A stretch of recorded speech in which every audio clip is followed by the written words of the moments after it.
నెల రోజుల పాటు జైల్లో నిర్బంధించిన సందర్భంగా కేటీఆర్ గారు, మా వర్కింగ్ ప్రెసిడెంట్ కేటీఆర్ గారు కవితక్క ఆదేశాల మేరకు ఈరోజు అంబేద్కర్ గారికి నిరసన పత్రం ఇచ్చి నిరసన వ్యక్తం చేయడం జరిగింది.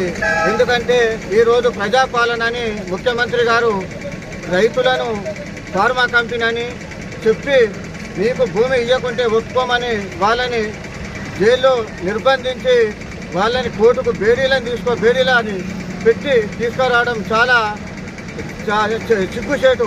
ఎందుకంటే ఇవాళ ప్రజాపాలన అంటే రైతులకు మేము అండగా ఉంటాం, రైతులకు మేము మేలు చేస్తామని చెప్పి ఇలా రైతులకు మేమున్నామని చెప్పిన ఇవాళ ముఖ్యమంత్రి గారు ఇవాళ రైతులని జైళ్లలో నిర్బంధించడము, వాళ్ళని ఆల మీద ఇష్టం వచ్చినట్టు కేసులు పెట్టి భయభ్రాంతులకు గురి చేయడం జరుగుతుంది.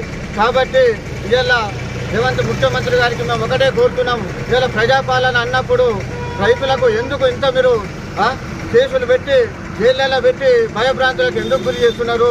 ఇలా మేము రుణమాఫీ చేస్తామని నిన్న మొత్తం 100% పూర్తయిందని చెప్పిండు. కానీ ఓన్లీ 41,000 రుణమాఫీకి 21,000 కోట్లు రుణమాఫీ పత్రమే చేసిండు. అంటే సగం మాత్రమే రుణమాఫీ చేయడం జరిగింది. 4,000 పింఛన్ ఇస్తున్నాడు, 4,000 పింఛన్ లేదు. ప్రతి మహిళకు 2,500 రూపాయలు ఇస్తున్నాడు, అది కూడా మర్చిపోయినావు.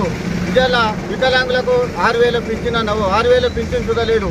కాబట్టి ఇవాళ ఎక్కడ చూసినా కానీ ఇవాళ పొద్దున లేస్తే కేటీఆర్ మీద కానీ కేసీఆర్ మీద కానీ చెప్పడము, తిట్టడము, అబద్ధాలు ఆడడమే తప్ప ఇవాళ రైతులకు చేసింది ఏమి లేదు.